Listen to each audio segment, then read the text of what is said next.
السلام علیکم، welcome to my YouTube channel daily night story. کیسے ہیں دوستو؟ امید کرتے ہیں آپ سب لوگ خیریت سے ہوں گے۔ دوستو اگر آپ ہمارے چینل پر نئے ہیں تو پلیز چینل کو سبسکرائب کر لیں اور بیل نوٹیفیکیشن کے بٹن کو بھی آن کر لیں تاکہ آپ کو ملتی رہے ہر نئی چینل اپڈیٹس۔ دوستو آج آپ کی خدمت میں عبداللہ بن تامر کی آزمائش اور ان کی شہادت کا واقعہ پیش کرنے جا رہے ہیں۔ امام نسائی رحمۃ اللہ تعالی علیہ، امام احمد رحمۃ اللہ تعالی علیہ، امام ترمذی رحمۃ اللہ تعالی علیہ اور امام مسلم نے بھی اپنی صحیح میں بروایت صہیب رومی حضور اکرم صلی اللہ علیہ وآلہ وسلم کا ارشاد نقل کیا ہے کہ کوئی بڑا جلیل القدر بادشاہ تھا۔ اس کے ہاں ایک کاہن یا ساحر تھا جو اپنے فن میں کمال رکھتا تھا۔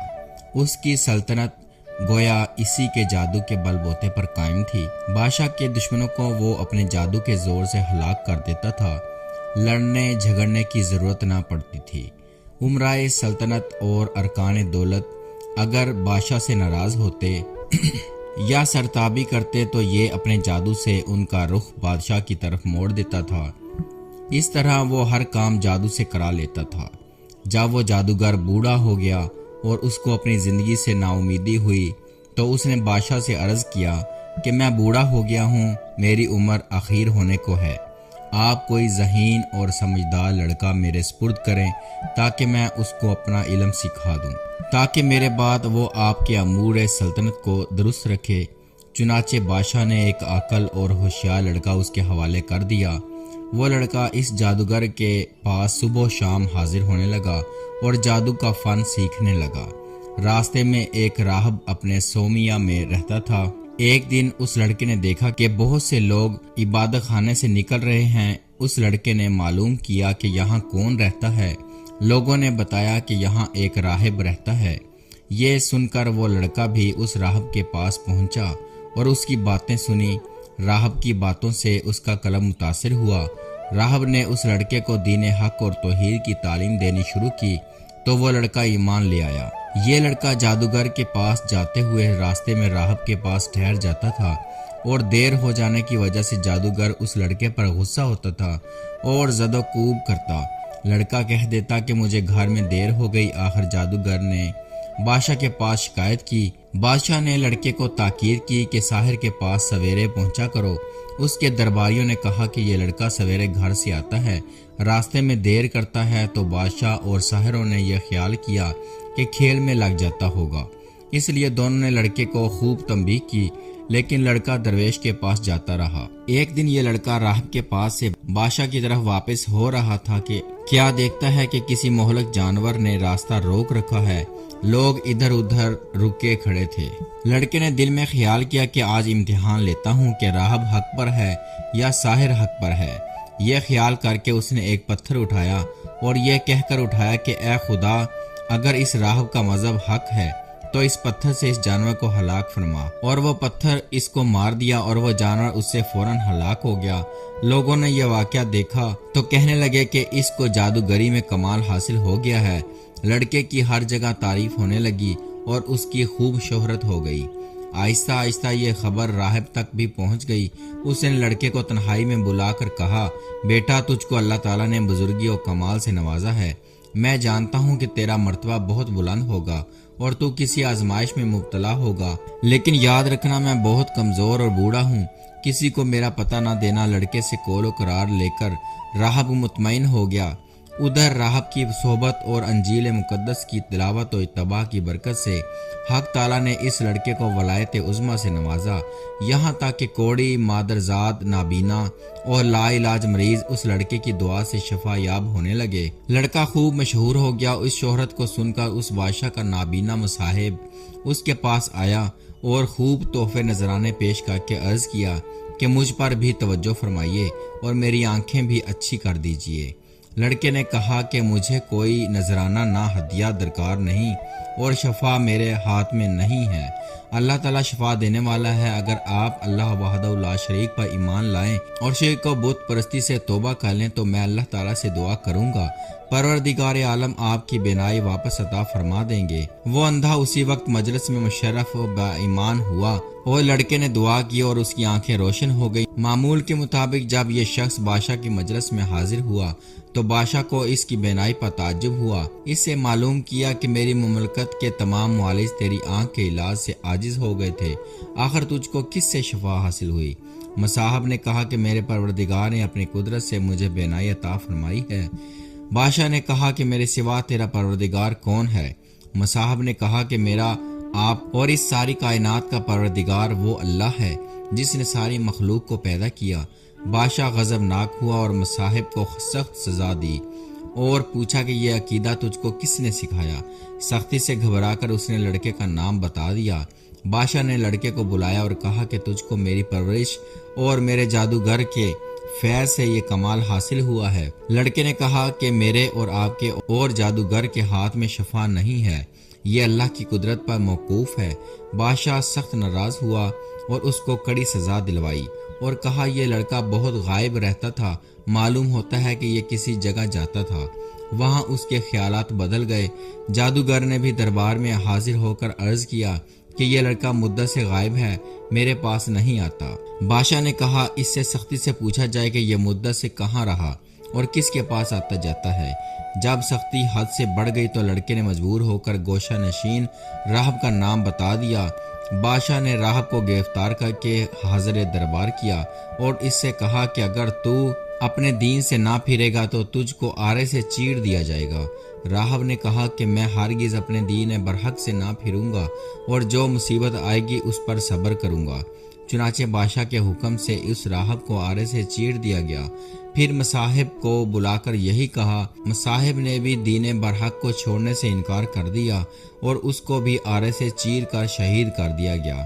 پھر لڑکے کو بلا کر سمجھایا گیا کہ اگر تجھ کو زندگی محبوب ہے تو باز آ جا، ورنہ تو ان دونوں کا انجام دیکھ چکا ہے، تیرا حشر بھی یہی ہوگا۔ لڑکے نے بادشاہ کی بات ماننے سے انکار کر دیا تو بادشاہ نے چند آدمیوں کو حکم دیا کہ اس لڑکے کو پہاڑی کی چوٹی پر لے جاؤ اور اس کو خوب سمجھاؤ۔ اگر مان گیا تو اس کو بڑا مقام دوں گا اور مصاحب بنا لوں گا، اور اگر یہ باز نہ آئے تو پہاڑی کی چوٹی پر سے اس کو دھکیل دینا تاکہ اس کے عذاب پاش پاش ہو جائیں۔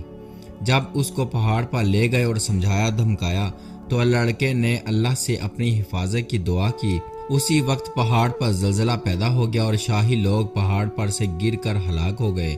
لڑکا بعافیت گھر واپس آیا۔ بادشاہ نے پوچھا کہ وہ لوگ کہاں ہیں جو تجھ کو لے گئے تھے؟ لڑکے نے جواب دیا میرے پروردگار نے ان کے شر سے میری حفاظت کی اور ان کو ہلاک کر دیا۔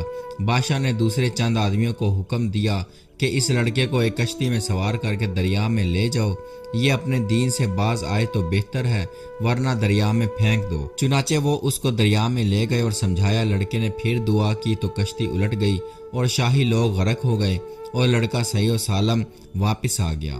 بادشاہ نے ماجرا پوچھا تو لڑکے نے پورا قصہ بیان کر دیا۔ اس لڑکے نے کہا اے بادشاہ تو مجھے مار نہیں سکتا، ہاں تجھ کو میرا قتل ہی مقصود ہے تو اس کی تدبیر میں بتاتا ہوں، اگر وہ تدبیر اختیار کرے گا تو مجھ کو مار سکے گا۔ بادشاہ نے تدبیر پوچھی تو لڑکے نے کہا اس شہر کے تمام لوگوں کو شہر سے باہر ایک میدان میں جمع کر لے اور مجھ کو سولی پر چڑھا کر ایک تیر اپنی ترکش سے نکال کر کلمہ بسم اللہ رب ھذا الغلام کہہ کر وہ تیر میرے مار تو میں مر جاؤں گا۔ بادشاہ نے یہی کیا تو تیر اس لڑکے کی کن پٹی پر لگا۔ اس لڑکے نے اپنا ہاتھ کن پٹی پر رکھ لیا اور یہ کہتا ہوا شہید ہو گیا کہ میں اپنے پروردگار کے نام پر شہید ہو کر کامیاب ہو گیا۔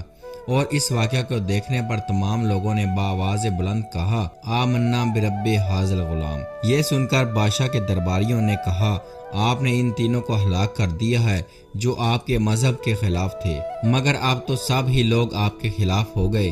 یہ بات سن کر بادشاہ نہایت غضبناک ہوا اور شرمندگی سے چلا اٹھا اور خندقیں کھدوا کر اس میں آگ دہکانے کا حکم دے دیا۔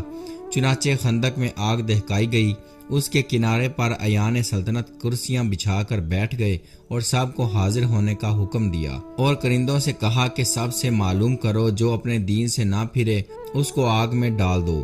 چنانچہ شاہی فرمان کے مطابق ایمان والوں کو آگ میں ڈالنا شروع کیا گیا، یہاں تک کہ ایک ایسی عورت کو بھی لایا گیا جس کے گود میں بچہ تھا۔ عورت کو جب آگ میں ڈالنے لگے تو وہ ہچکچائی۔